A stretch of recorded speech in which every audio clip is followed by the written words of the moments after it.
What's up, guys? Young Bucks, Old Goats, episode 71. How's everybody doing? What's going on, bro? Pretty good, bro. At the bottom of the screen, is that Groot? No, that's Hialeah.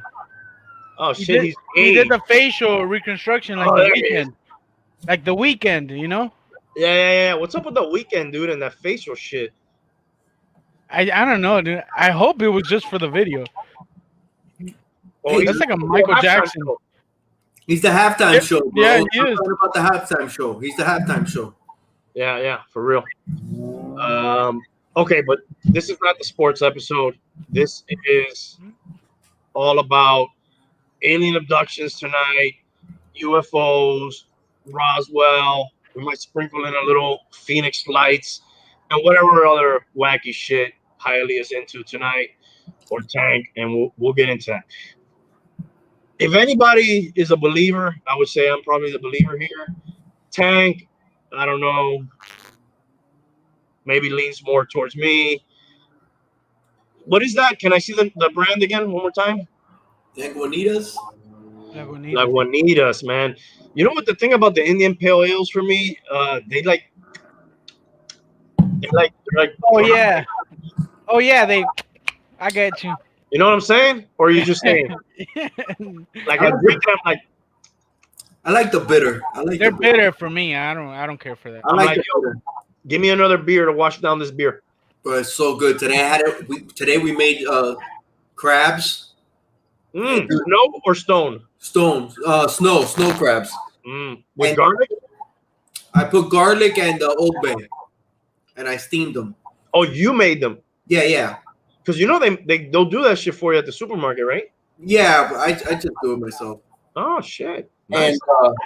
And I've been thinking of doing that. The IPA just goes so good, and I hadn't had a beer like in 4 months. It was freaking awesome. Yeah, you got to hit the beer once in a while just to get, you know. I actually just had a 12 recently too. A lot of pairings that are nice for beer, wine, shit like that. Yes. You just had a 12-pack, Tank, in between shows. You had a 12-pack? Corona, yeah. Oh, yeah, Corona. He's the very wow. You really goes with the time. You went out on a limb there. What does this mean? Very wow. Just wow. It's just, it's just like very sarcastic. What a beer. Like for real, with like when I eat spicy stuff, I love beer, bro. That's 0% on the 0% on the Corona. Yeah. I think I've had one Corona in the last 20 years.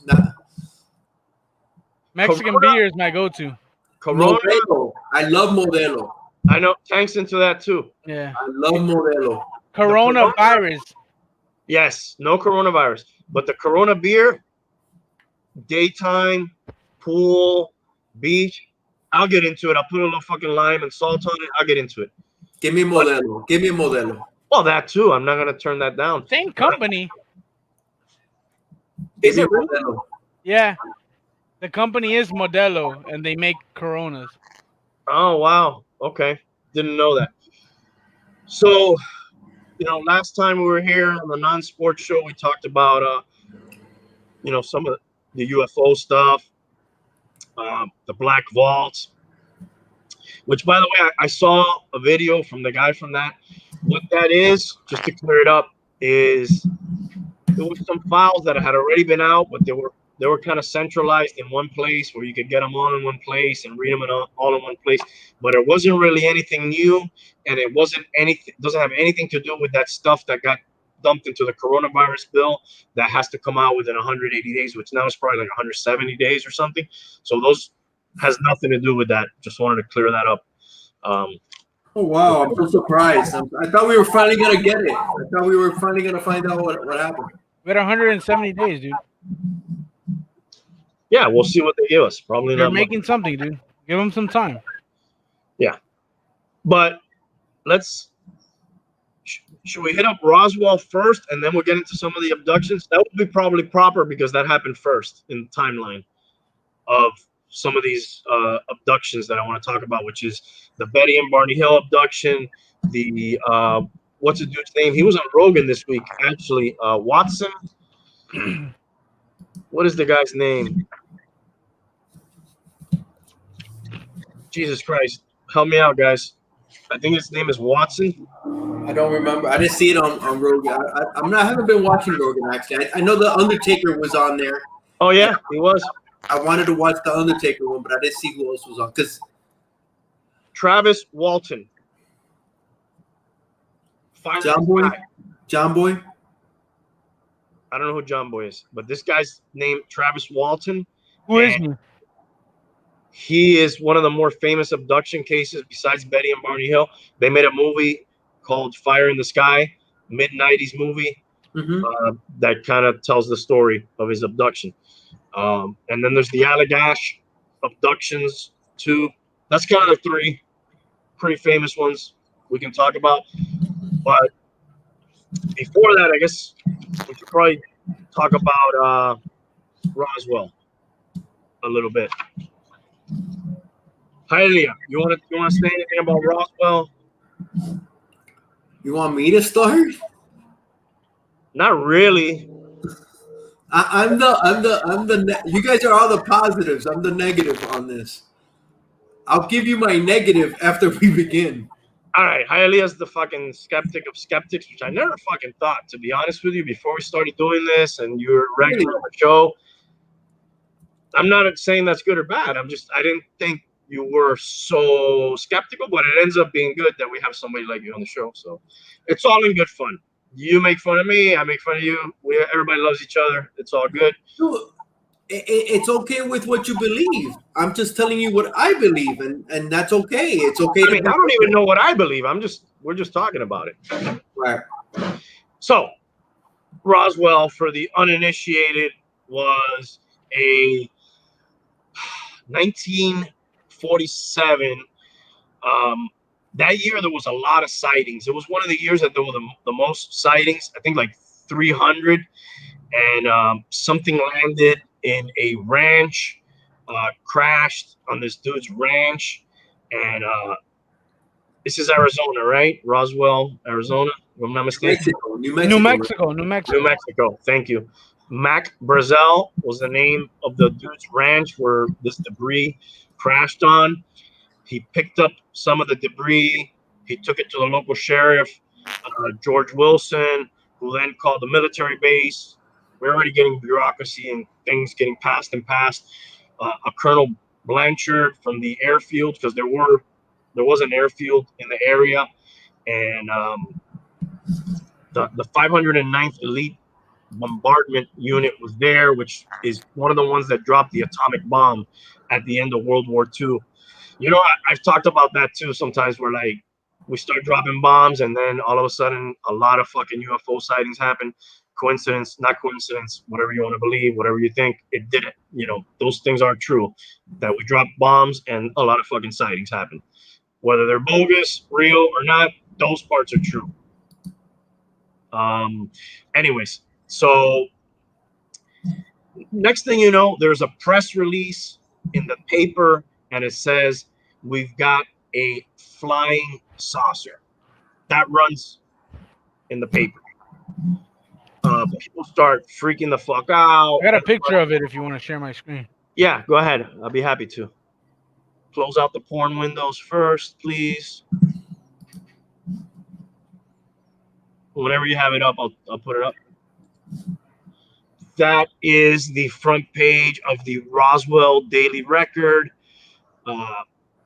So they capture a flying saucer on a ranch in the Roswell region. That runs in the paper, and of course, I mean, everybody goes fucking nuts all around the world. Next thing you know, I think that's Eminem. Next thing you know,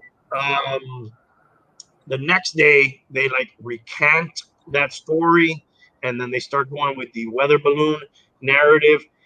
Those materials were taken to Texas, and a Raimi, a General Raimi, which is the picture, the promotional picture we used on our Instagram, which has Rose face on Raimi, who's the guy for the government. He's the stooge for the government. And then I'm the other guy. The other guy, the one that has my face on it, he kind of at one point came out and said that, you know, that was not what was found, and that was bullshit. So why is the government guy the stooge? Why is he a stooge? Why don't you describe the guy you are as a stooge? Well, who would he be a stooge for? The guy I'm talking about. Stooge for the Stooges. For the Three Stooges? for the theory. Area and Mo? Why is the government guy the stooge? Because he works for the government, dude. Okay. A little bias right there. Well, no, because he is in the government and he is telling the government story, right? Hence the stooge moniker. All right, maybe that's uncalled for. I'm sorry. I work for the government too. I was offended. I'm sorry. It was a great. Raul's the stooge of the show. And then in the back of that picture, we have the third stooge, Jonas, and he's just himself. I was there. So those guys change the story and they go with a weather balloon story, and that becomes a story. And then the story kind of dies after that for quite a few years. You know, it kind of dies. There is a dude who then starts interviewing some people a while later and starts finding out some more information and interviewing some people. And part of the thing that makes it, you know, interesting for conspiracy theorists is number one, the newspaper story and the recanting, right? That's off the bat, right? We got a conspiracy, kind of. Okay. All right. So I actually looked this up. Cheers. You're saying a few years later, okay? It's actually 30 years later. And you start, yes, it was 1978 when they started interviewing people again. That's when it came back to life, 1978. Friedman was the guy's name. It happened in 1947. Yes. They started interviewing people in 1978. You're absolutely right. 31 years later, you're going to start talking to people about something that happened. Okay? That right there, if that doesn't throw up giant red flags, I don't know what will. Well, the only thing I will say about that is at that point, people may be more comfortable talking about it because they're not maybe in their jobs that they were at the time. So like some shit happens at your job and a reporter comes up to you, just your regular fucking job, right? You're probably not going to want to talk shit about your job or your boss, right? Especially the fucking government. So maybe, you know, would you give me that one at least? I give you that. I give you that. That's legitimate. Not to say that the stories are, but that take. But I didn't even go that far. But thank you for correcting me. It was 1978. The guy's name was Friedman. You're absolutely right. But the first thing that I mentioned, the newspaper thing, right off there, we have the basis for this shit. You have a question. You have a question. Exactly. That's all I'm saying. Definitely. The other thing is they also were using something, these balloons, legitimately, or at least according to what they say, in something called Project Mogul. Mongol, right. Was it Mongol or Mogul? I call it Mongol. I don't know. Mogul. Right. Yeah, I mean, you might be Mongol, but the project was called Mogul. And they were sending these weather balloons and these weather balloons could detect some type of waves from an atomic weapon, and we were keeping our eye on Russia. For nuclear weapons. And it wasn't just the balloons. The balloons carried something. Microphone. The balloons were only up, I think, about 12 feet in length. And then they carried something underneath them. It was like almost, you know, like a canopy, but it wasn't a canopy. It was just, they carried an instrument. Let's just say an instrument. Yeah, Tank, maybe you can pull up a picture of Project moguls balloons, and we'll show it so people see what they look like. It is like a balloon, and then there's like some type of Exactly. like half diamond looking thing, and then there's like instruments. So, but they I didn't got want it to right here. say. Okay, let's show that.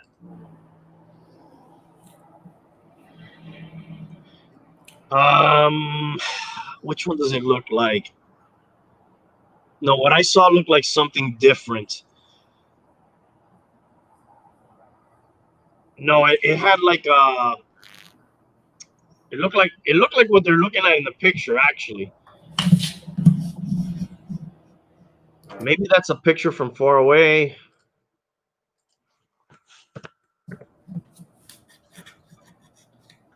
Anyways, they didn't want to say that, right? Obviously, with good reason. Why would you want to let the Russians know that you are spying on them? For that, I have a picture of something here. It was trying to detect nuclear, sound waves or something like that. Something like that. Yeah, can you see that? Yes, they actually abandoned it, and they went with other stuff. Okay, what it looks like they have on the floor in the picture, the famous picture, is this kind of destroyed. Yeah. Kind of what it looks like. So they didn't want to say that right off the bat. So that was what the official story became, that it was just a weather balloon, and then years later they admitted to this other shit. Am I showing the picture here? Yes. Okay. That's Raul telling us that this is, it's just a weather balloon. It's a weather balloon, but it was a weather balloon doing some experiments and shit that they didn't want known. It was something that they were trying out. It's not just a fucking weather balloon checking to see what fuck if it's gonna rain or not. Right, but the story was it was just a weather balloon. They didn't go deeper in depth. Exactly. into it. Exactly. And if you were to reconstruct this debris they have there, it looks like it. It probably looks like that previous picture. Now, it's weird to me that they flew all that shit to Texas. Why did they have to fly that shit to Texas? I'm not really clear on, when they had an Air Force base there, right there. Now, one of these dudes said years later that the thing was like nothing he had ever seen before, the material, and that like you could like crumple it up and then it would come back to its original form. That was another thing that they said. They did come out with a report in 1995, which I think anybody can go and read. It's called Roswell Report: Fact versus Fiction. Yeah. They said the debris was a balloon, and no evidence to the contrary was found. Case closed, basically, is what they said. A lot of the records from 1947 were destroyed. We don't know who requested their destruction.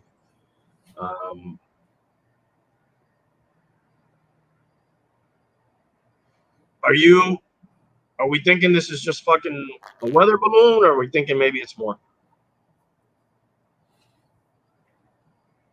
What are you guys thinking? Go ahead, Tank. 0%. I'll go after you guys. If you want me to go first, I'll go first, bro. It's up to you. I think we already know, but I got stuff to say, so I'll wait. I'll wait. You know what? let me throw another little factoid before you say anything. There was some reports, and again, we're talking about stories, and it's 1947. That's 74 years ago, But there was some reports that Brazil, shortly thereafter, had a brand new truck, and he recanted his story. the people who like the conspiracy say, oh, they kind of forced him or bribed him to change his story, and he got money for his new truck. That was something that came out. Oh, the other interesting thing I wanted to show you guys. Let me see if I could find the picture. There's a picture with this guy Raimi. You see the letter on his hand right there? Yes. That letter has been the source of much controversy because people have been wanting to zoom in on that and kind of decipher it. I don't know if it's ever really been deciphered. Some people say that the first line of the letter says something about the victims. And then some people say it says, instead of victims, it says viewing of the debris. If I wasn't thinking conspiracy, I would say, damn, if they were trying to cover up a conspiracy, they wouldn't take a picture with him with the fucking letter on his hand telling him, shit that nobody wants to know, right? Makes sense. But nonetheless, that letter has been the source of much controversy within the controversy. Just wanted to throw that out. That guy Raimi did die, I think like a decade later, and his senior officer, which is the other guy in the pictures, Dubois. It's weird that he didn't make the announcement being the senior officer, but that guy later kind of recanted the story too, saying that shit was no fucking weather balloon, is what he said, or at least that it wasn't the same fucking debris that they captured. I mean, I don't know if it was like alien shit. I just think that the government's always doing some shady shit, hiding stuff, and maybe it wasn't fucking alien spaceship, but it was some shit that they were trying to hide. So maybe he's not lying. Maybe it is something else besides a weather balloon. Maybe it's some shit they don't want us to know, but it doesn't necessarily mean it's alien. But in your heart of hearts, if you had to guess, Not alien. not alien. Okay. Percent? Do you care to give a percentage?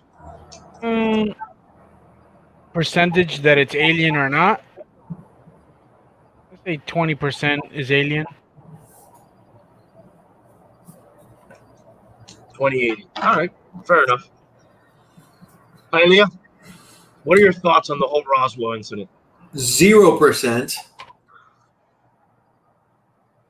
And here's This is where I take umbrage. I don't know if I'm using the right word. This is where I take umbrage with you. why. Because none of us were there. We don't fucking know. I understand, and that's a perfect point. But just knowing what I think I know, what's plausible, what's happened since, it's 0%. It happened in 1947. Yes. It didn't make news again until 1978. Yes. No real evidence. 30 years. Whoa, wait, there's evidence. Wait. The debris, yeah. Well, it's people's recollections. You forget a lot of shit that happened in 30 years ago. Your things get changed. Memories get changed. Not an event of that magnitude, though. Eyewitness accounts. Let's say something that happened yesterday. I'm an eyewitness to. Things get changed. It was 600 witnesses. Raul, like 0% means like there's like no chance at all. That means it's impossible. That means there's no chance that it's alien. One. Can I stop you for a second? 0% means it's impossible. Like not. We cannot even. That would be like me saying, "What's the chance of me jumping all the way to the moon?" I'm at 0%. I'm sorry. I do have a NASA jacket on, but it's fucking 0% chance I could jump to the moon. You can't even leave a 1. I'm at 0%. I've told you what I believe about alien life. Yes, there has to be alien life somewhere. The odds are that there is. Has it made it here? No. But we don't know that. That's my belief. I believe that it's zero. But mathematically speaking, there's a chance. It's zero for me. Okay. So But anyway, you were just talking about evidence, though. There's no evidence that it wasn't aliens.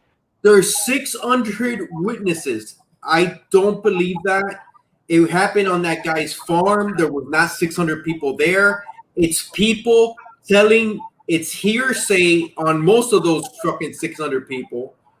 I think maybe might have been 20 in total.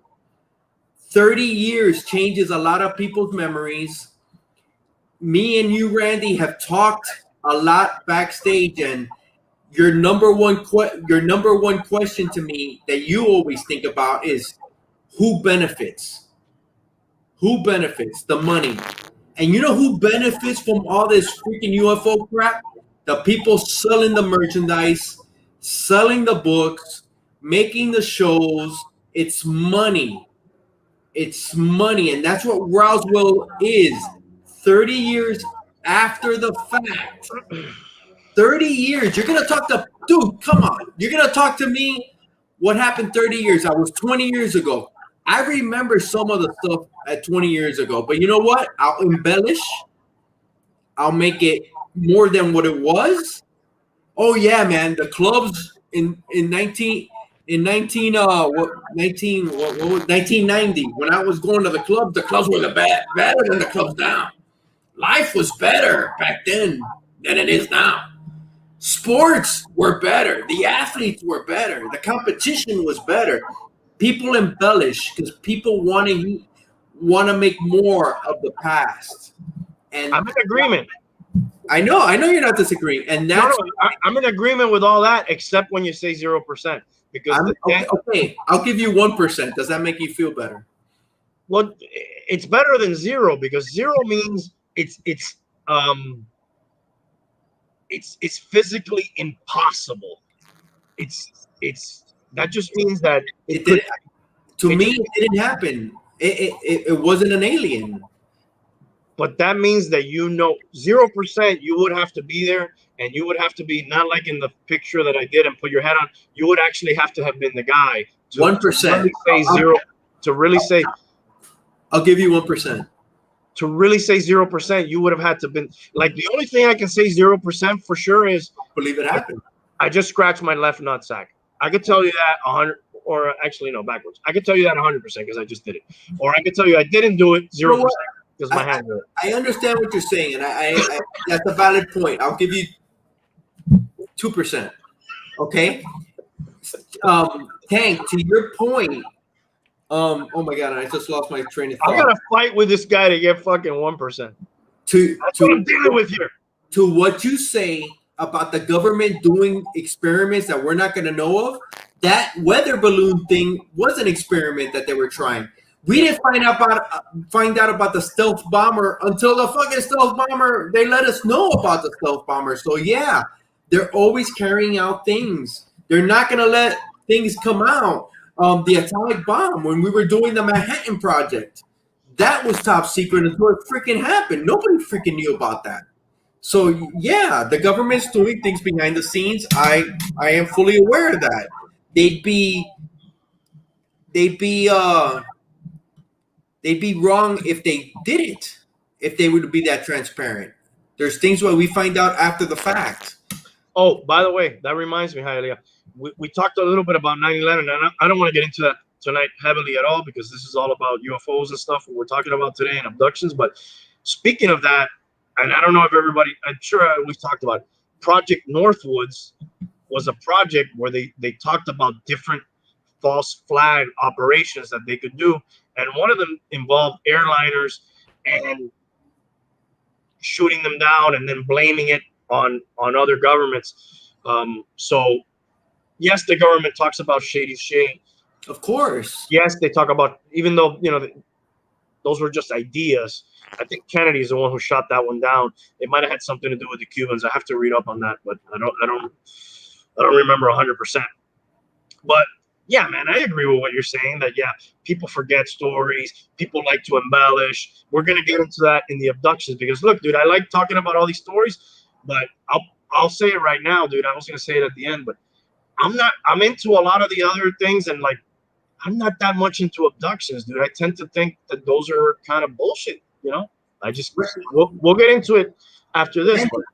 Randy, I love this stuff. I'm not saying I don't love it and hearing about it, but that's different than believing in it. Yes. I was the biggest fanatic, and I was hook, line, and sinker, and I love the movies, and I love all of it. It doesn't mean I believe it. That's the difference. Yes, I just don't like the 0% because that's like you're saying that it's like I wasn't there. You're right. It's physically impossible. You're saying it's physically impossible. So I'm just saying it. I'm not physically. I'm just saying I highly doubt that it happened. Okay, yes, but I think you gotta leave like a tiny window for like. I'm back to 1%. I gave you 2. I'm back to 1. We got the 2 on record. We're gonna keep the 2, and then hopefully we'll build it up as the show goes. There's a lot of other shit. There's a lot of good videos out on the shout out to the motorcycle guy. There's a lot of testimony and videos that do a better job of explaining it than I am, and there's a lot of little nuance to it and little stories. But we'll move on from Roswell. But one theory that I do fucking like, when I put on my tinfoil hat, which I didn't bring with me today, but sometimes I put it on.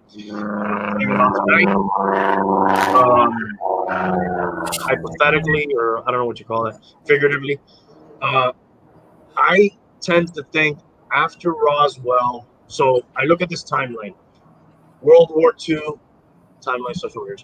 World War II, drop bombs, Roswell, outburst of technology. Those are true, right? Yes. Okay. I kind of connect those dots sometimes, and I'm like, if there was aliens, and if they could come here, and if there was a time for them to come here, maybe that time was when we started making weapons that could fucking destroy this planet, and maybe that's when they pay attention to us, and maybe that's when something could potentially crash here, and then if something did, maybe we could get to. I'm doing a lot of fucking steps. Right. That's kind of like the story I like to pay attention. Like I like to look at that. I'm like, that's interesting. Those things didn't happen. I've done that as well. With a 0% probability. Dude, let's just say I've done that as well. That is amazing to me, that the amount of technology that has come out in the last 60, 70 years. We were fucking, rubbing 2 rocks together and fucking hunting, gathering for I don't know how long, until now we're fucking Uber eating and fucking Instacarting it. But can't you say that? Okay, I'm in agreement with you there. We had an explosion, but let's just take it back a second, right? Man's been around, 5,000 years, 10,000 years, maybe, from Neanderthal to now. Oh, it's more than that, isn't it? I think it is. It might be 15,000 years. Actually, it's a blip in time. Tank, can you look that up real quick? I know we talked about it. I think it's more. From Neanderthal till now. But let's just say. How do I look it up? Yeah. Horse-drawn carriages. Right? How long has human civilization been around? Just listen. Yeah, I'm telling him so he can look it up. No. Horsepower. From horsepower to like the first steam engine, that's a major step forward. It might not be the explosion you're thinking of, but that is a major development. There's been like 3 revolutions. 100,000 years, it says. 100,000. Modern humans have been around. Okay, look up first civilization till now. That's 100,000 years. Just look at like Mesopotamia. I think that was the first civilization, Mesopotamia. And then before that, we had other like it was more hunter gatherers and stuff. 4th millennium BCE. It says Mesopotamia. and then we had other dudes right before that were not like human, other type of dudes. Right. For lack of a fucking technical term. Right. They were hunter gatherers, but a civilization. I think Mesopotamia was the first one. Yes, complex civilization. And what year was that? It says 4th millennium BCE. So that was like 5,000 years ago. Or before Christ, though. So Yeah. That was 4,000 years before Christ, right? so that's 6,000 years ago. Let's just say 6,000. But man's been around for 100,000. You just said, right? Yes. Modern humans, yes. Modern humans. Yes. But we've only actually been 6,000 years, right? It took 94,000 years just to get to the first to Mesopotamia by those numbers. Technology, everything speeds up. Going from horse-drawn power to a steam engine is a major step. And then from that to the car, everything else, everything speeds up because everybody's just building on boom, boom, boom, boom, boom, boom, boom, boom, boom, boom. And look, we change. Every phone gets advanced every year. Technology speeds up. Hey, let me stop you. It says here, research indicates that the oldest civilizations, the earliest human remains can be tracked back approximately 50,000 years. However, inconclusive data suggests they may have been around as far back as 80,000 years ago. Okay, it's about the same. Okay. Civilization 6,000 years ago, which really is nothing. But everything is speeding up faster. You go from one step to the next. Boom, boom, boom, boom, boom, boom, boom, boom, boom. Well, there's been 3 major revolutions, right? It's the industrial revolution. Industrial? What was the one before that? The agricultural revolution? Yeah. Okay, and then the information age, or the technological. That would be now, right? That's the one that started after the aliens landed in Roswell. Okay. So okay. Basically, right? It coincides with that. It kind of coincides, but how convenient is that? It's very convenient. Out of 100,000 years that we've been around, out of 6,000 that you're saying civilization, it just happens to be. So okay, you're going from the last 70 years, right? Wouldn't, if the aliens, like people say that there's in the hieroglyphics in the pyramids, they drew aliens. Wouldn't you think things would have sped up faster from that moment? They probably did, didn't they? I don't know. Did they? They didn't. Well, Egypt that civilization died, and then other civilizations came up. But I guess we'd have to see how old the pyramids are, right? Before Christ. I'm just saying it's interesting, man, that we've gotten all this tech, and we couldn't even get off the ground, at less. I don't know when was the first flight? Early 60s, maybe. Oh, the first flight was like 1913, something like that, 1912, something like that. Just over 100 years ago, we finally got in the air, and then shortly thereafter, maybe 1890, maybe 1890s, the Wright brothers. Right. 1903. Okay. Right. No pun intended. And then we're going to the moon, allegedly, with these guys. But things speed up. But it speeds up. It speeds up. It does. It just has sped up. Okay, just think about it this way. I think the first still pictures, were like during the Civil Wars, 1860s.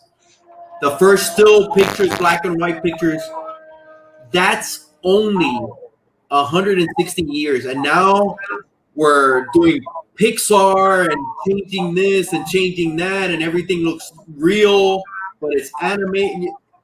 That's only been 160 years. That's nothing in the course of time.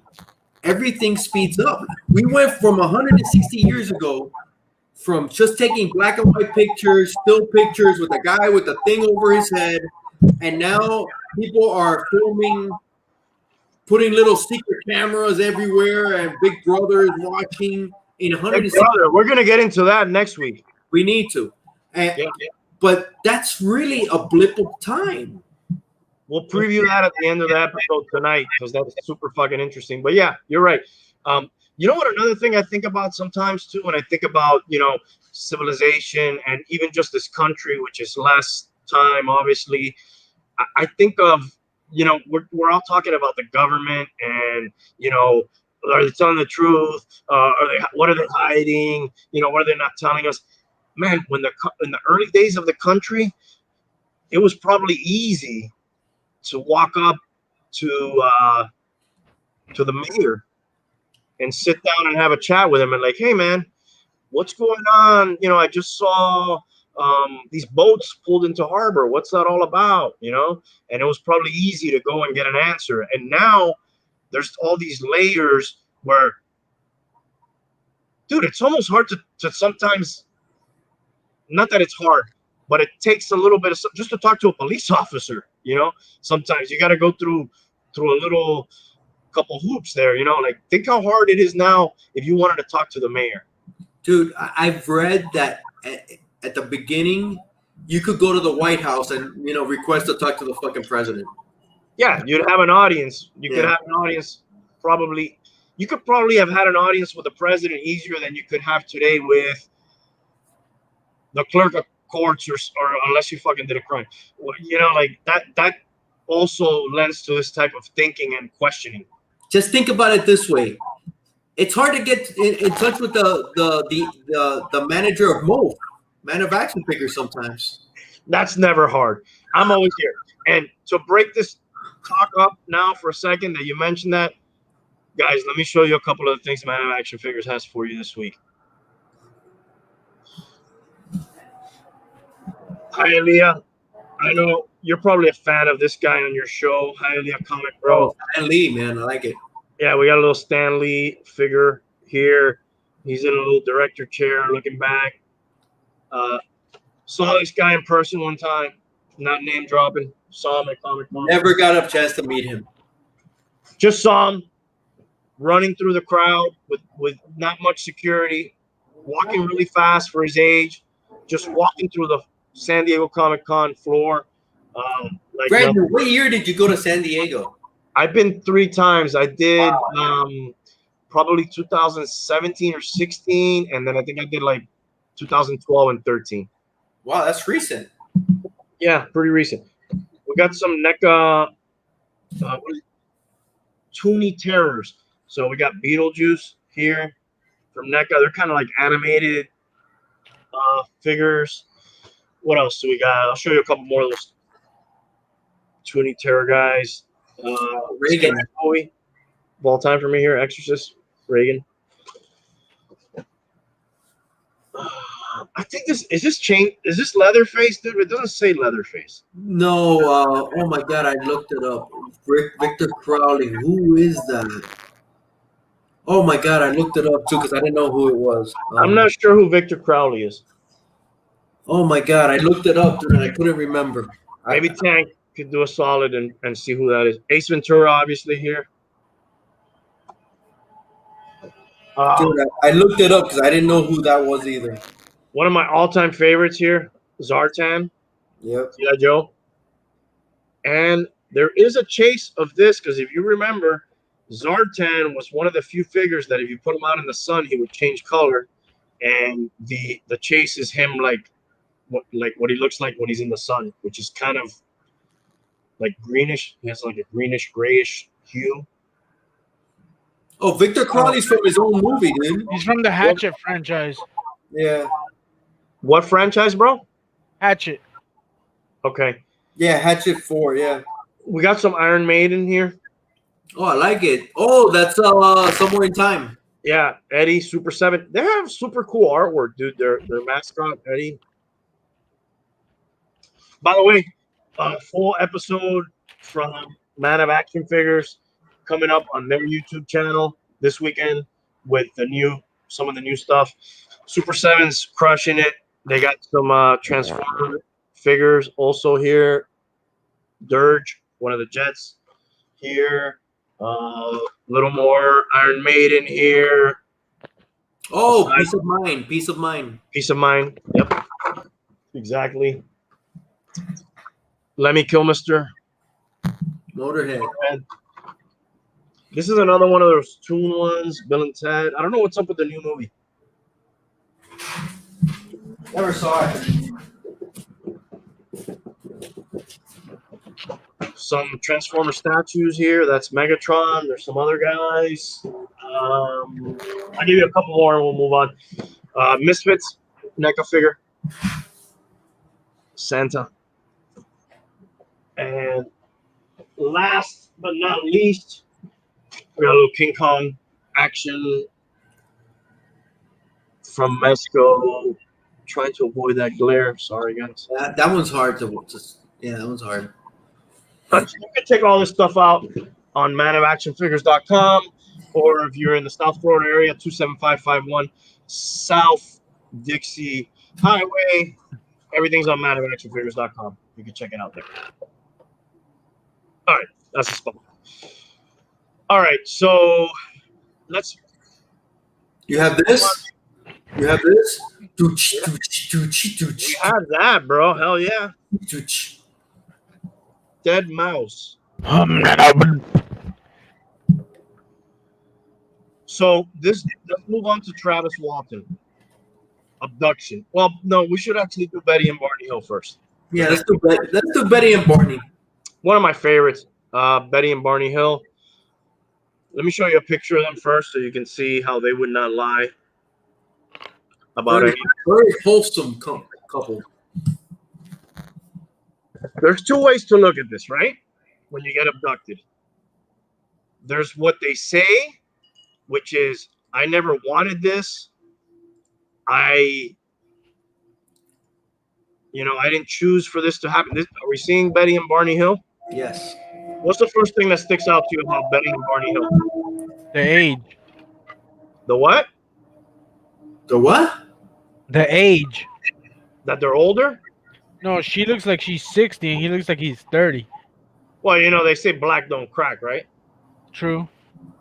Well, they're interracial. Thank you.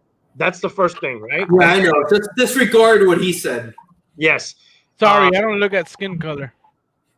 But at the time, this wasn't as widely accepted as it is today, right? Early 60s, no. Okay, so there's a school of thought where people say these people, the last thing they wanted was to draw more attention to themselves. Yeah. Barney was a postal carrier, and I can't remember her line of work, but I believe they both were. I believe they both were. No, she was something else, man. She was, I don't want to speak out of school, but I thought she was a school teacher, but I don't remember. But they were very active in the community. They were driving from New Hampshire. She was a social worker. There you go, social worker. I knew it was something like that. It's getting cold out here, by the way, guys. So they're driving home from a trip north of the border to New Hampshire. They should have arrived at home at 3 a.m. They stopped for some coffee. They saw some lights in the sky. Pretty soon they noticed the lights were following them. They stopped. They happened to have some binoculars with them. How convenient. How convenient. That does strike me as kind of peculiar. Not everybody, unless you're like a hunter, normally would carry binoculars with you, right? Or if you're going to a football game or a concert or something. Or you're a peeping Tom. Or you're a peeping Tom. Or if you're a bird watcher. Who the fuck's a bird watcher? That's weird, right? Yeah. But there is a community out there. There is, but have you ever met a bird watcher? No. Tank? Nope. It's kind of weird. What do? We just watch them. No, you note all the different species. Yeah, you catalog them. Catalog. You're kind of like a peeping Tom of birds, though, right? You're spying on birds. Yeah. Anyways, we're getting off track. So they have to have some binoculars. They take a closer look. They see a spacecraft park in a field. Uh, they see small humanoids around the craft, and then they take off. And then 2 hours later, they're like way further down the road than they should be. Her dress was ripped, the binocular strap was broken, and there was some shiny spots on the car that weren't there. They get home, they feel off. They felt like something happened, but they didn't know exactly what. Sometime later, they go under hypnosis, and they tell a similar story of being taken aboard and kind of being examined, and they see some gray skin beings, and they're wearing like black outfits, and they're like about 3 foot tall people. The interesting thing about Betty and Barney Hill that I will say is they give like the prototypical alien abduction story before there was a prototypical alien abduction story, meaning nobody had really kind of told the story, but this story was repeated a shitload of times after. Little dudes, gray, taken aboard, examined, lights, loss of time, returned, confusion, etc. She talked about a needle being put into her navel, um, and, again, a lot of the details came under hypnosis. Any of you guys kind of looked into the Betty Barney Hill story at all? Yes. Am I saying anything incorrect, or do you have more information to add? No, she had the dreams 5 nights in a row, and then all of a sudden they stopped.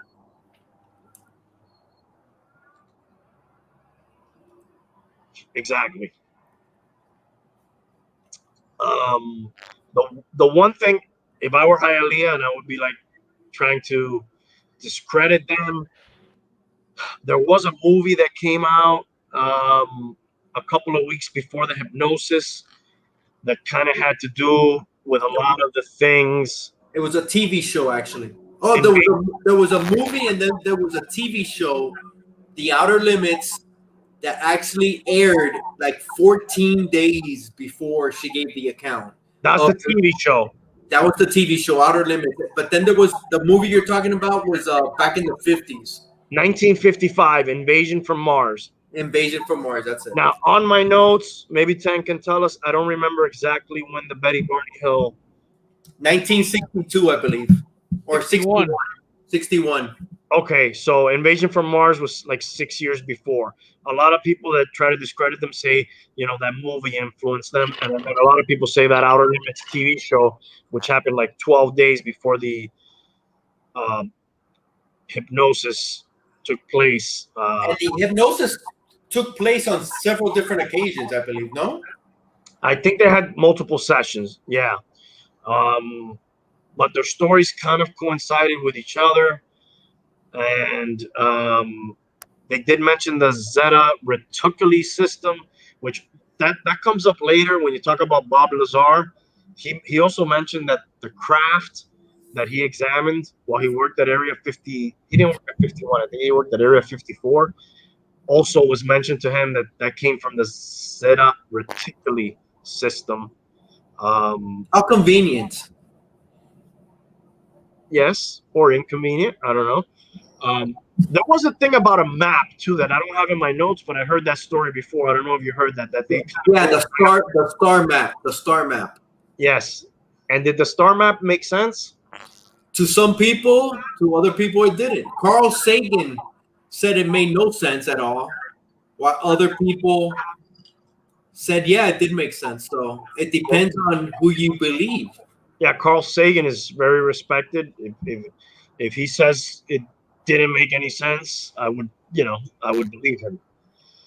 Unless he works for the government and he doesn't want us to believe it, which we don't know. There you go.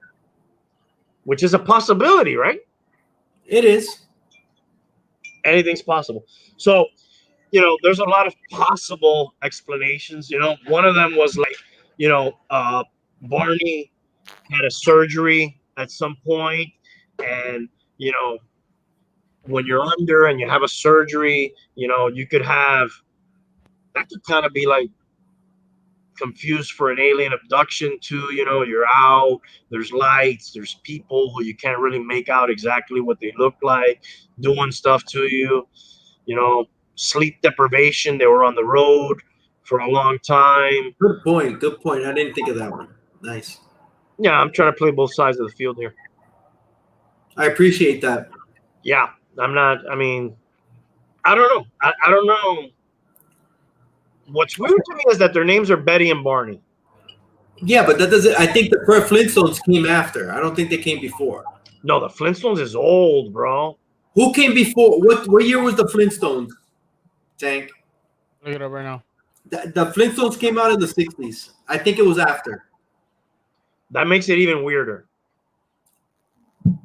It's a coincidence, or maybe they saw that story and they just picked Betty and Barney. Look at these people, dude. Do you think they would lie? I don't put anything behind anybody. I don't put anything past anybody, bro. But the Flintstones is 1960.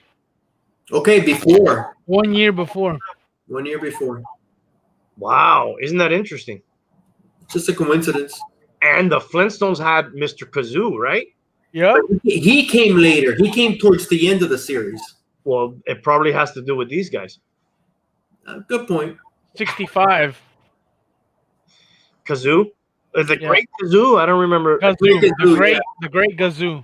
Yeah. So what do you make of this whole Betty and Barney Hill scenario?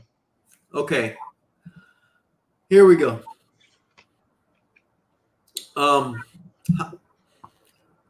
had dreams 5 nights in a row, and all of a sudden they stopped, and this is what I was seeing. How do you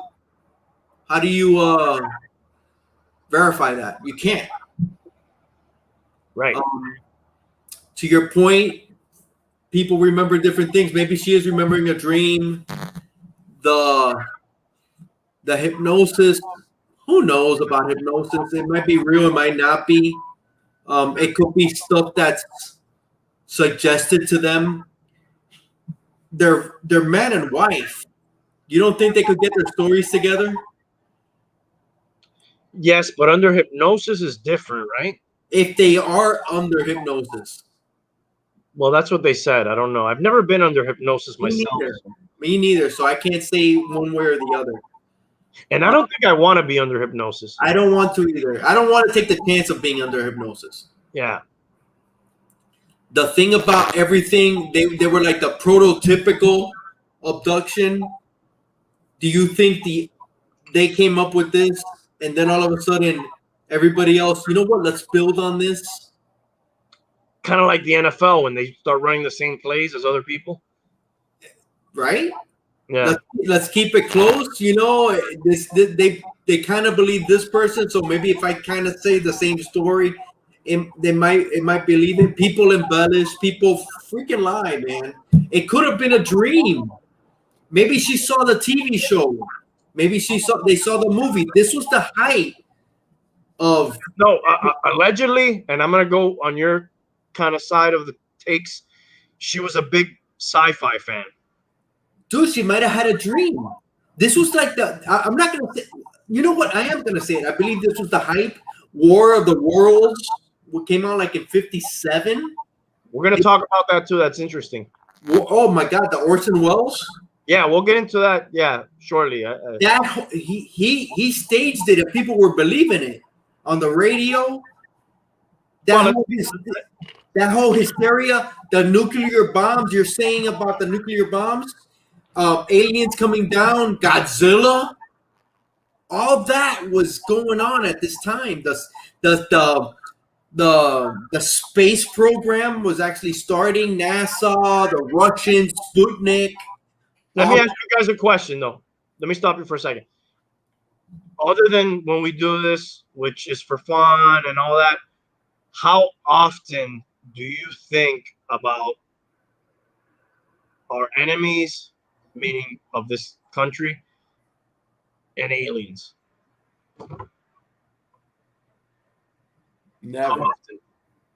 That our enemies are aliens?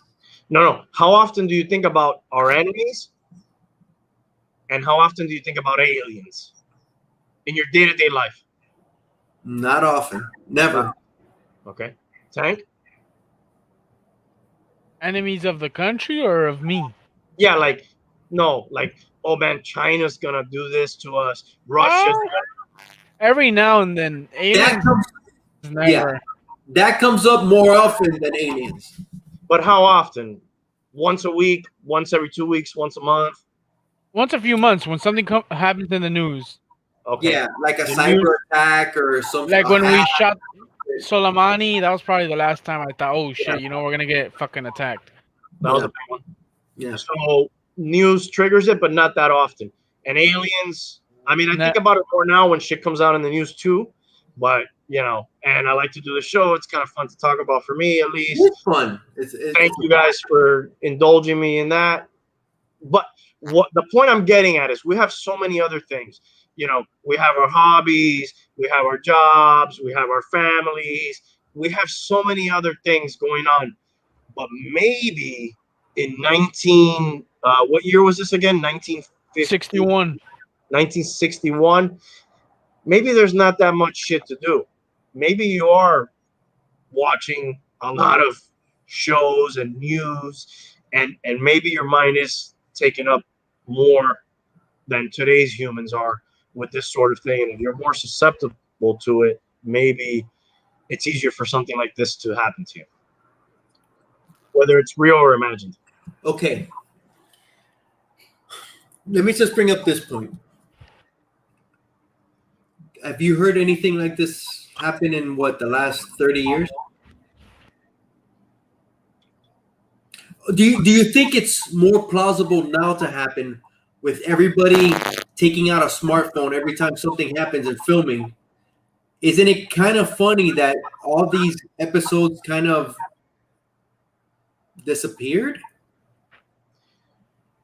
I agree with you, dude.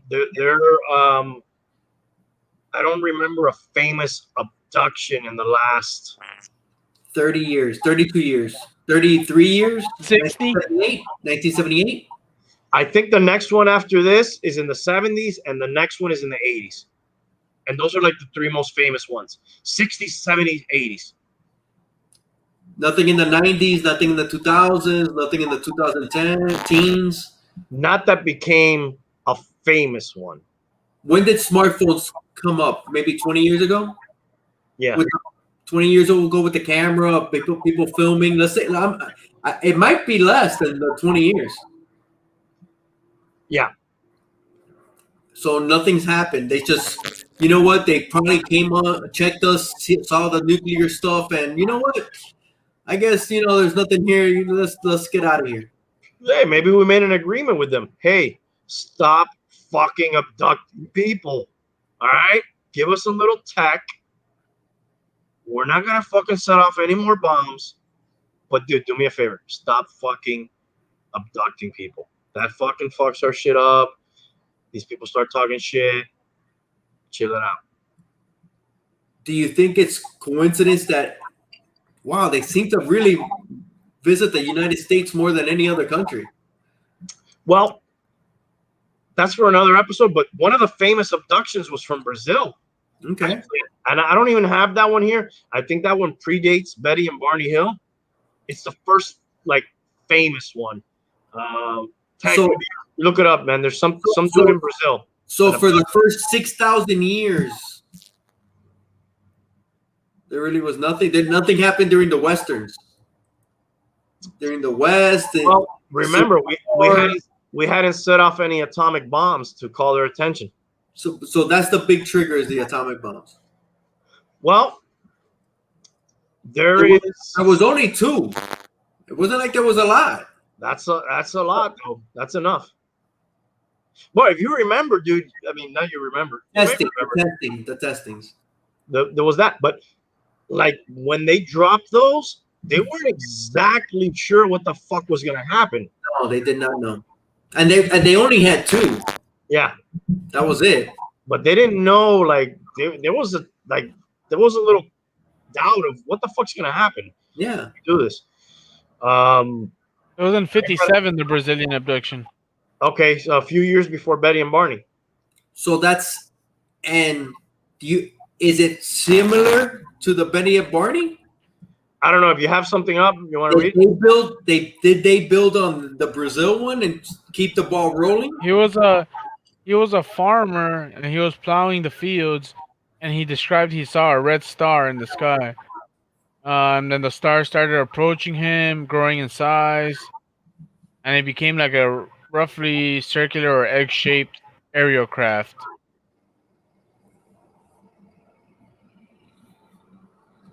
Then it landed on the field, and he started to run. And what happened? Did he get abducted? Yeah. Whatever he tried to leave on the tractor, the engine died. He continued on foot, and he was seized by a 5-foot-tall humanoid who was wearing gray coveralls and a helmet. Its eyes were small and blue, and it made noises instead of talking. And then 3 similar beings joined the first one, and they dragged him inside the craft. They stripped his clothes with some strange gel. Strange gel. KY jelly? Yeah. And then some gas was pumped into the room, and he became violently ill. So that was like the first big one. All right, so this dude, let's move on to the next guy.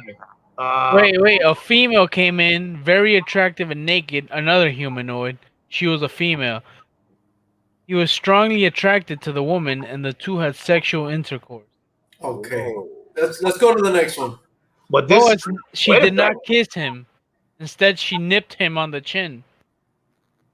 Yeah, sometimes porn people don't like to kiss. They just want to do the deed. The kiss is too intimate. It's too intimate. It's very Pretty Womanish. Yeah. Oh, she didn't want to kiss either? Right. I didn't remember that. Of Julia Roberts. All right, so we're going to move on to Travis Walton. I'll take that as a yes. Right there. That's a motorcycle guy. Travis Walton, he was recently on Joe Rogan. You can check that out. And he is the subject of the movie that we mentioned earlier, Fire in the Sky. And I got to tell you, I saw that whole episode. My bullshit detector. I could be wrong.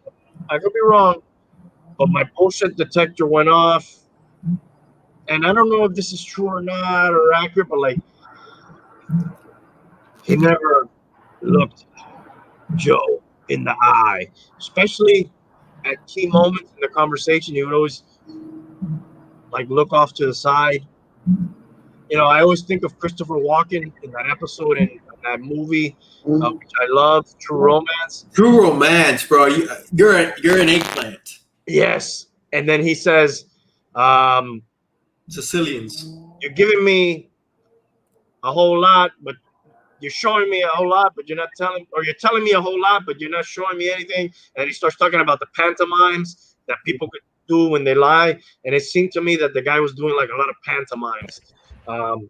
Some people say, you know, he's nervous. He doesn't like talking about this experience. Randy, real quick. Yeah. one of the greatest scenes ever, right? Oh, I love that scene. That scene is spectacular, bro. Dennis Hopper, Christopher Walken. Gandolfini. Oh, the cast is outstanding. Whoa. But that scene is just spectacular. Yeah. The Sicilians. The Sicilians. The Moors did so much fucking for the Sicilians. They praised the whole line. You're part eggplant. You're part eggplant. And you're a cantaloupe. So good. Don't it? So good. Haven't killed a guy since 1985. So for me, he was doing a lot of pantomimes. The thing that kind of killed me, because I want to believe, right? Like I want it would be cool if some of this stuff was true, but I also can't believe every wacko that tells a story. He mentioned on the podcast that he had seen multiple crafts in his life, that it happened to him multiple times. I mean, it's pretty rare for that to happen to you once, but much less multiple times, right? Kind of embellishing, ain't he? I mean, I don't know. Bragging? He kind of seemed like he liked to throw in a little bit of bragging, you could say, or, oh, and this happened, oh, and this, he seems like a real fan of this. Dude, like if I got abducted, oh my God, I would have 100 episodes in a row, and like that would become my life probably, if it happened. The thing about his, there's interesting things, right? Otherwise they wouldn't be the most famous ones. There was 7 witnesses with him. I'll tell his story real quick, just synopsis of his story.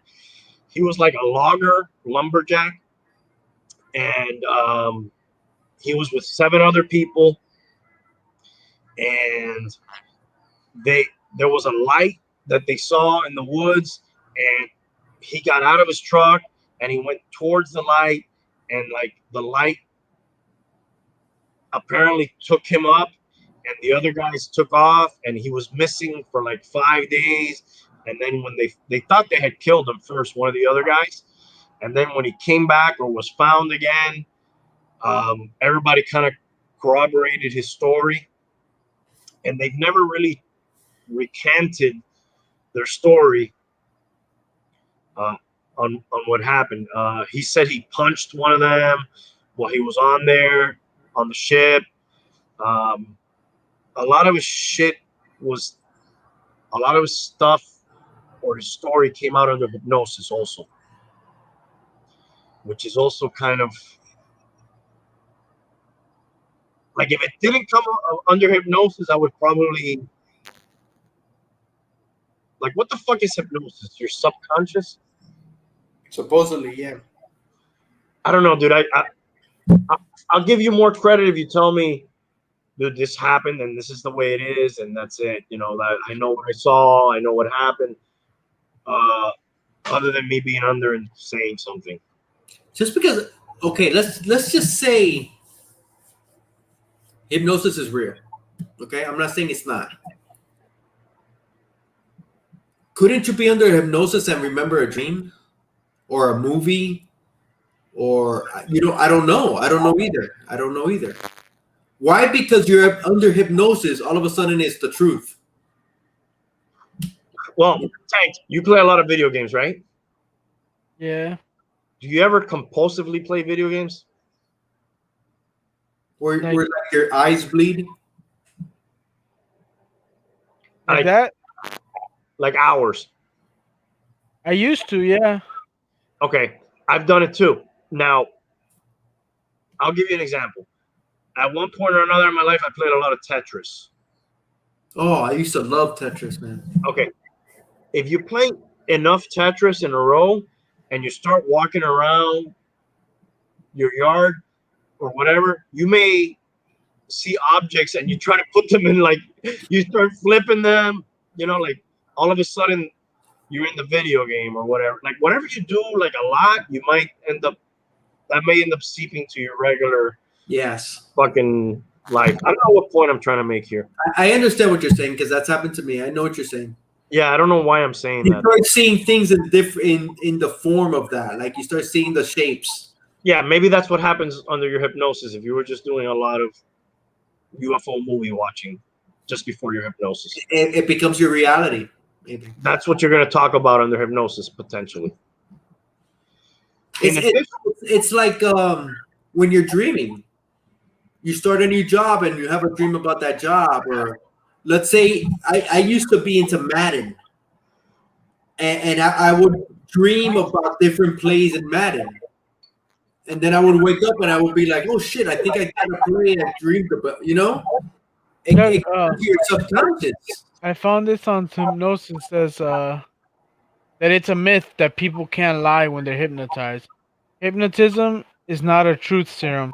Although you're more open to suggestion during hypnotism, you still have free will and moral judgment. No one can make you say anything, lie or not, that you don't want to say. But you can be, something can be suggested to you too, though. Well, that's why they put people under hypnosis and they can make them quack like a duck. You know, or you can make, there was a comedian that used to hypnotize people on stage. Mm-hmm. And he used to make them do things that they probably didn't want to do, but they suggested to them, you're a duck. And then all of a sudden they're walking around quacking like a duck. I don't know. I'd rather fucking have a conversation with you and ask you something. It's more real to me. I agree. I'll ask you something. That he did say he punched one of the guys while he was there. I mean, the interesting thing is that there was a lot of witnesses. They never changed their story, and he mentioned, you know, we talked about this once on the show, the Star Trek law about aliens. The Star Trek law about aliens. The Star Trek law about visiting other planets. What's that? You know it. What's the law that would follow when they would visit other civilizations? Oh, not to interfere and not to I forget what the prime objective. Yes. Yes. He mentioned that in the interview. The non-interference, I think. How convenient that the aliens watch Star Trek. Now, one thing Joe brought up in the interview, which was interesting, was like when he said, I've seen multiple craft, and he also talked about something he saw when he was a kid, some small being at the foot of his bed that then ran away in a house he was staying in. Joe said, well, maybe you're being examined, and you do know that, you know, like we capture animals to study them and we collar them or we chip them, and then we could go ahead and find them again to see what's up with them later, you know, years later. Joe mentioned that to help him out, I guess, with the story. Like, you know, maybe the reason that you've had multiple encounters and you've seen multiple ships is because you've been collared or chipped, and they could track you down and find you again. The dude has been to like a shitload of conventions, and he's balls deep in the UFO stuff. So, but is that the money trail? Because you know he's getting paid for it, making appearances. Well, yeah, they're trying to do a new movie, a new take on Fire in the Sky. So, isn't that the money trail? That's his money. That's his little claim to fame. His cash cow. His cash cow.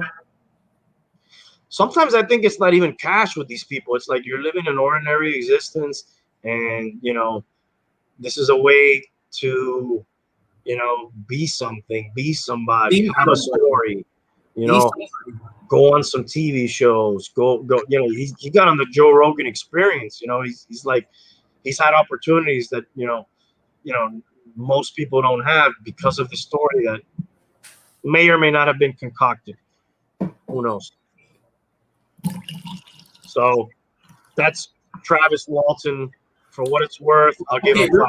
Real quick. Yeah. He's seen the aliens multiple times. He's seen multiple craft. He mentioned some being that he saw when he was a kid. When's the last time he saw one? That question was not asked. It didn't seem like it was anytime recent. How convenient. Is that your new catchphrase? Yeah.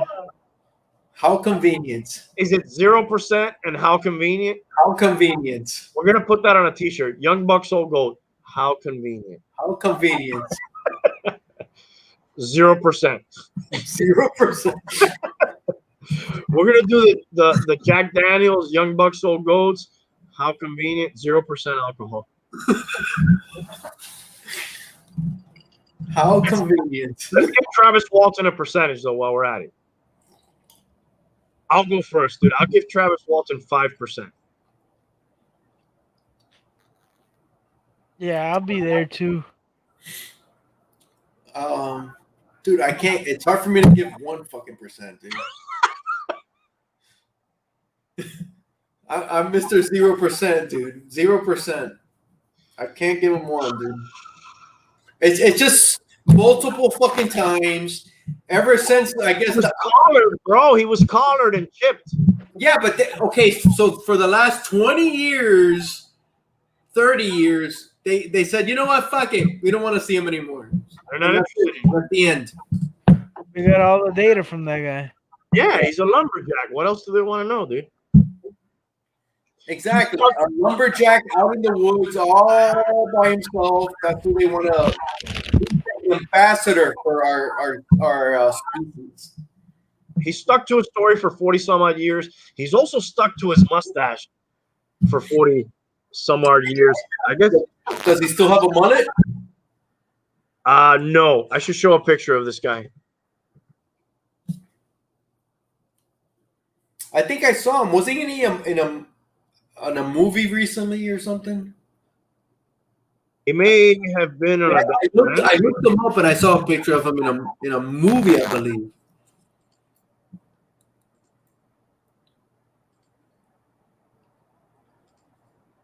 That's Travis Walton in that era.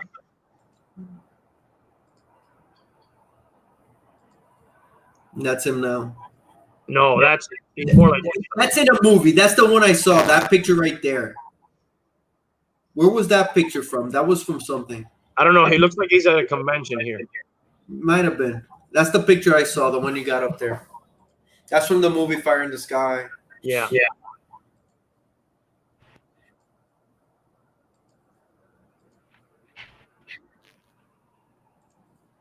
That's Travis Walton. Okay. So not even 1%? Nah. All right. One more. At least I'm consistent. I think you're making a mistake by saying 0. I think minimum you got to give up something. All right, I'll give him 0.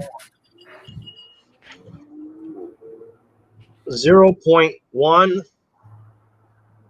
0.1. 0.01. All right, that's something. That's something. So you're saying there's a chance. If you tell me 0%, for me, you're like, I know what you mean. 0.0%. 0.01%. I'm saying there's a chance. so you're saying there's a chance. Okay, the last one on this abduction issue is the Allagash Abductions. Ooh, I don't know this one. Not familiar with this one? No. This happened in North Maine. 4 men, they went by float plane to a canoeing trip, and this was in August of 76. They, on their first night camping there, saw a red star. Other campers also saw it, and then it disappeared. On their third night of camping, all 4 of them go to a canoe at night on a still night with no wind, and they set a pretty big campfire on the shore on a place called Eagle Lake, and they made the fire so they could kind of find their way back to shore after they went fishing. And while on the lake, they saw the light again, It turned red, yellow, green, and white. They were mesmerized by it. Then they felt like they were getting chased by it. They start kind of canoeing to get away from it towards the shore. And then a beam of light came down and finally disappeared. And the key thing of their story is the campfire and the loss of time.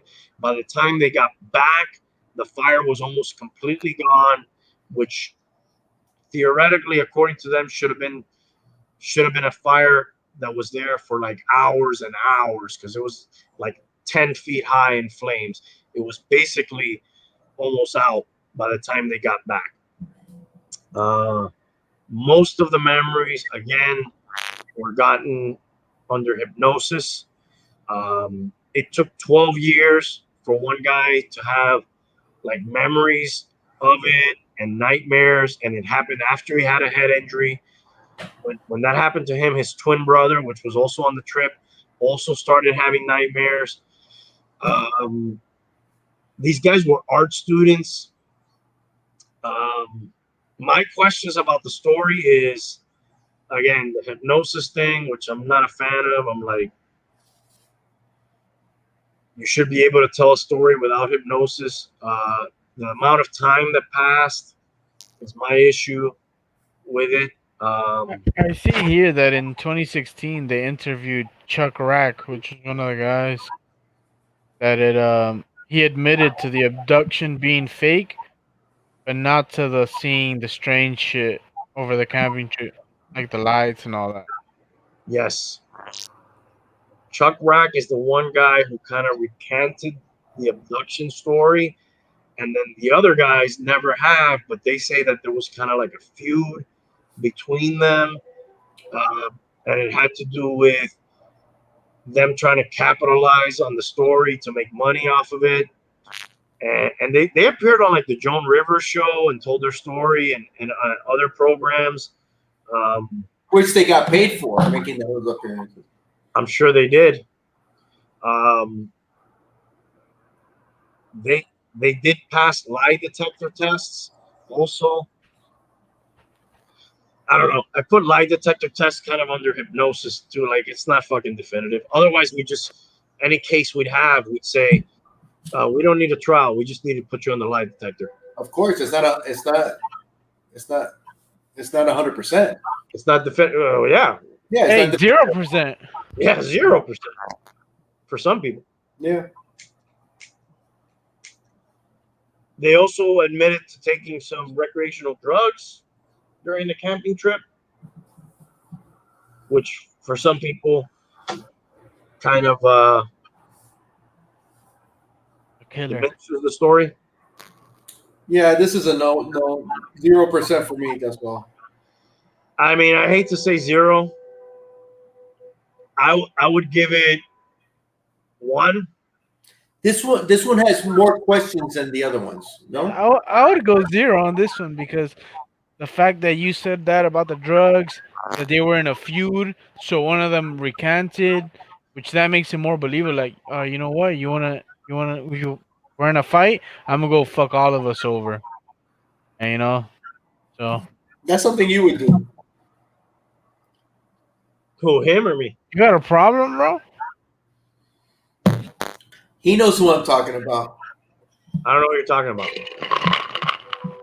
Who are you talking about? Talking about Tank. He knows who I'm talking about. Listen, I hate to say 0% because that means it's impossible. Whether what happened to them was real or imagined, but this one definitely sounds the most sketchy of them all. I'll give you that. Definitely sounds the most stinky of all the stories. You could poke a lot of holes in that one. Yeah. So, how about the Phoenix Lights, dude? I just recently was reading about those. Those are lights that appeared on a certain day, and they saw them in different states or something like that. Is that what it was? I believe they were over Arizona. Well, Phoenix, Arizona. So what is it about New Mexico, Phoenix, Texas? Army bases. But there's army bases everywhere, dude. Maybe not army bases that they're testing nuclear weapons. Are they still testing nuclear weapons? No, but at that time, well, not at the time of the Phoenix Lights, but previously. What year was the Phoenix Lights? What's that? What year was the Phoenix Lights? I believe the Phoenix Lights were they were March 13, 1997. So basically, you had this formation of lights, and it was at 8 p.m. and you had a lot of calls into the UFO hotlines at the time. Am I showing the images? Yes. So these are legit images. Okay, can I ask a real quick question? It might sound dumb, but what's the UFO hotline and who knows that number? I don't know. Google it, Tank. Is there a UFO hotline? And if you see something like that, you're calling UFO hotline or you're calling 911? I'm just telling you what I heard in the story. You're badgering the witness, which I'm not a witness. Are any of these real, or could they be photoshopped? Could they be doctored? Well, there's a lot of different pictures, and they all kind of look the same. But how many of these pictures are actually from 1997 and different places in 1997? I mean, what am I, dude? An investigative journalist? I don't know, dude. This was big at the time. There's like video footage of it too. Randy, have you watched Close Encounters of the Third Kind? Yeah. No. You've never seen that movie? No. Should I? Oh, dude, it's a great movie. I love that, dude. When that movie came out, it was right around the same. I think that movie came out in '78. It was the same time that all this stuff was going on. It's a phenomenal movie, bro. Steven Spielberg. It was his follow up to Jaws. It was the movie he made. I believe it came after Jaws. It was the next, dude. Phenomenal movie. Now the official story. I'll have to check it out, dude. The official story on this was that they threw some flares, and the flares caused this problem. And then on the anniversary of this, at one time they threw the flares again, but it didn't really look the same. But anyways, that was the official story. I don't know. That doesn't look like flares, bro. No, what do you make of it though? I can't answer. A Black Hawk? What percentage do you give it, Alien? Dude, I don't believe aliens have been here, so it's 0%. I can't go back against that. I don't think they've been here, so I don't think it's aliens. 0%. 0%. You're gonna fall off your rocker, dude. One day, maybe. It hasn't happened yet, bro. No, you're right about that. That hasn't happened. So I did want to talk about Orson Welles. We mentioned it earlier in the show. Yes. I actually heard that broadcast. Yes. He broadcasts War of the Worlds, it's been remade as a movie, I think, a couple times. Lastly, most famous with Tom Cruise, right? Yes. Pretty good movie. I liked it. I thoroughly enjoyed it. But what he did was he did that over a radio. It was a radio story, and it wasn't like nationwide. When you think about it, it's not nationwide. It was like, I think, in Pennsylvania or in a couple of towns or something, and people actually believed it because they played it. It was a play, and they acted like if it was really going on, there wasn't any invasion. And of course, back then, people weren't as connected as they are today. So it was a lot easier to pull off. Yeah, I tried. Yeah, there wasn't Google where like if you see a post on Instagram that Morgan Freeman died, you could kind of debunk it like almost immediately. I did listen to it, and I tried to teleport myself to that time where we only had radio and TV, and if you would have tuned in at certain parts of the play, I can definitely see where you'd be like, holy shit, because the way they did it was uh like a newscaster was relaying, and they were like, oh, we've got a news bulletin from here, let's go to tank on the scene. And then he says, oh, their ship has landed and they're coming to us. And then like the communication would break off, and then somebody else would come in, oh, we've lost communication with tank. And then they had like scientists, and like I could definitely see where like some people would have interpreted it. And it was during the time of the atomic age, and all the things that were coming up, all the movies and the sci-fi, and it was on people's minds. It was genius, to tell you the truth. It was genius. Yeah, it was awesome, actually. War of the Worlds. I think War of the Worlds, was that also H.G. Wells? Was that H.G. Wells, and then Orson Welles did, I think, the play on the radio, I believe. I could be wrong. It was definitely Orson Welles who did the play on the radio. Yeah.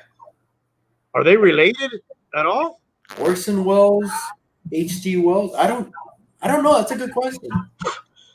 H.G. Wells also was the Time Machine, and he wrote the Time Machine and different things like that. Maybe Tank can check it out. I have no idea what the connection may be between Orson and H.G. Wells. I know Orson Welles won't drink it before it's time. What was the line? All right, so that's basically the abductions and Roswell. You have a very low percentage on all of these. Hialeah, according to the research. It's who I am. It's who you are. Anything else you guys want to talk about on these alien subjects? I just remember them huge when I was a kid in the 70s, and I ate it up, and I loved it. It's fun. It's fun, and What If, and Close Encounters, and don't get me wrong, man. The X-Files, love all that stuff. It's not about that. It's fun. Yes, absolutely. Next week we're going to talk about Orwell and 1984 and Huxley and Brave New World. Just to give a little preview of that, Orwell 1984. It's a very old story. What is it, from the 30s? The 40s, the late 40s. I think it came out in 47, 48, so maybe 49. And then there was Huxley and Brave New World was later, I believe. That I don't remember what year that came out. They're both super interesting because they've kind of garnered a lot of attention lately, because some of the themes are kind of I wanted to read one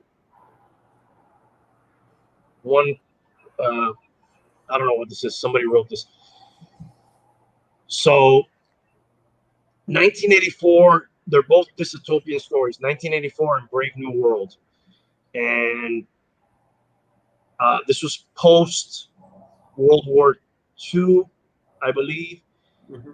So a lot of the things were kind of written into the story based on the Nazis and stuff like that. So I'll read this thing. I don't even know who wrote this, but it's kind of somebody comparing the two stories. What Orwell feared were those who would ban books. What Huxley feared was that there would be no reason to ban a book, for there would be no one who wanted to read one. Orwell feared that the truth would be concealed from us. Huxley feared the truth would be drowned in a sea of irrelevance. Sorry. Orwell feared we would become a captive culture. Huxley feared we would become a trivial culture. In 1984, people are controlled by inflicting pain, which is the thought police. Well, we'll get into what I think about it later. In 1984, people are controlled by inflicting pain. In Brave New World, they are controlled by inflicting pleasure. In short, Orwell feared that what we fear will ruin us. Huxley feared that what we desire will ruin us. And Neil Postman, Amusing Ourselves to Death, that's another book, actually is the one who wrote that. It's at the end. What do you make of that? It's two very opposite ideas of the spectrum, but I gotta see Brave New World because I've never really dwelled into Brave New World, and I actually looked it up right now, and it actually came out in 1931, 1932. Also, it was the one that came out before. Yeah, so Brave New World was before, and I could see. I mean, dude, pleasure and temptation and all that, dude, that's ruined plenty a person. So I could see that. But then I look at 1984, which I know a little bit better, and you see that thing happening now. So it's gonna be interesting. I can't wait to look more into it. Yeah, it's gonna be fun to talk about that. There's a lot of people make a lot of parallels to that and some of the stuff that's happening today. The part about the truth being drowned in the sea of irrelevance, that one really hits close to home when you think about like social media and how much bullshit gets, repeated. Twisted. Huh? Twisted. Yeah. So like if you get so much bullshit, how hard is it to figure which part of all the bullshit is the real shit? Right. So it becomes almost impossible, don't it? I mean, it literally is. The other part that some people will say, kind of applies, even though 1984 is the one that gets more play nowadays, right? With Big Brother and Thought Police and censorship and shit like that. I think Brave New World is probably more realistic. We're probably being led more towards that than the other. If you want to lean one way or the other, nobody's getting their ass kicked. Well, that's not accurate. You're more likely to be influenced by bullshit than by getting a beat down nowadays. Probably is what I'm saying. Yeah, nobody's really getting beat down. Well, yes, there is, but not to that extent. Right. Fellas, anything else we want to hit up before we get the fuck out of here? No, I don't got that. Tank wants to take a nap with Barbies. Tank's done. Tank hasn't spoken like in the last hour. I think. Let me see what that Jack Daniels bottle looks like. And that was a big Jack Daniels bottle. What is that? A 1.75? Yeah, no, it's nothing, dude. I only had like 3 drinks. Oh, I want to give a shout out again. I gotta take care of my baby tomorrow. Dude, my boy Danny got me this. Really hard to find. Shout out to Danny. Yeah, real quick, why is that hard to find? It's from Buffalo Trace Distillery, and they, bourbon and whiskey is bottled, years it's age, right? So it's not like a toy that you can get at manofactionfigures.com where we can put it in production and have it on the shelf within months if you wanted to. Bourbon is age. So if you didn't predict the popularity 10, 12, 15 years in advance, there's not going to be enough of it to go around, right? So this has become popular, and 10, 15 years ago, I want to show the bottle because I love it. Apparently they just didn't fucking bottle enough of it, dude. Blanton's Kentucky bourbon. They're numbered and everything. So after, are you gonna finish that bottle, or you just opened it now? You drank a little. Are you gonna kill it, and then what? Do you discard the bottle, or you keep the bottle? Well, number one, I haven't opened it. I've been drinking Blade and Bowl. Okay. Today, and which is this? Okay. Honestly, I don't even feel like opening this bottle, dude. You're gonna leave it for a special occasion? Is that what you're? If there's a real special occasion, I'll crack it open, or I'll wait till I can get another bottle of it. Okay. I mean, I will drink it at some point. If something real nice were to happen, I'd open it. It's the nicest bottle I have right now. And I kind of got into the whiskey like in a collectible stage right now. So it was cool to get it, I would keep the boxes. I throw them shit out now. I don't, but this is kind of like a special bottle. So I only kept the blue label and the Aberfeldy one. those are nice boxes, though. How did you find out about this?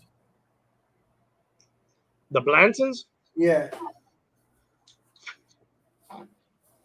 I got into Buffalo Trace from the Joe Rogan show. That's like one of his sponsors. Mm-hmm. So I really liked that. And then I started seeing what was their like next level shit, which Eagle Rare, I was able to get a hold of that. Then that was the next one. Then there's like George T. Stagg, which if you guys ever see that, let me know. George T. Stagg, Stagg Jr., Weller. Why is it so hard to see though? They just shops don't get it. They're allocated heavily. It's just supply and demand, basically. There's just not. It's like if it were a comic book, it'd be a variant. Buffalo Trace is your regular issue. Eagle Rare may be your 1 of 10 variant. This may be your 1 of 25. And then the other one is 1 of 50. There's just less of them out there. The distillery has gotten a following lately, so there's more people looking for them. There's people flipping them. It's just supply and demand, I guess, is the best way to explain it. But if you happen to go to your local liquor store, please ask, do you have Blantons? Do you have Stagg Jr., George T. Stagg? I'll be all up on it, dude. I kind of got into collecting them and drinking them. George T. Stagg's like $600. But it's not really $600. If you're lucky enough to find it on a regular liquor store on the shelf, I think it's under $200, maybe $100. That blend retail is $60, but some people sell it for $160.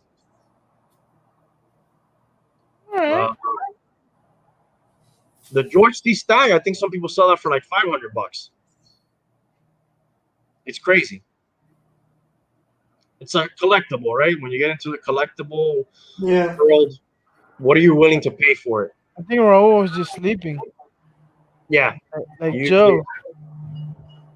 0% awake. All right, we out of here, fellas? Yeah, let's get out of here.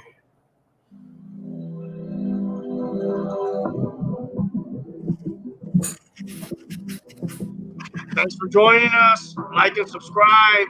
Check out Hialeah Comic Bro. I hope I get probed.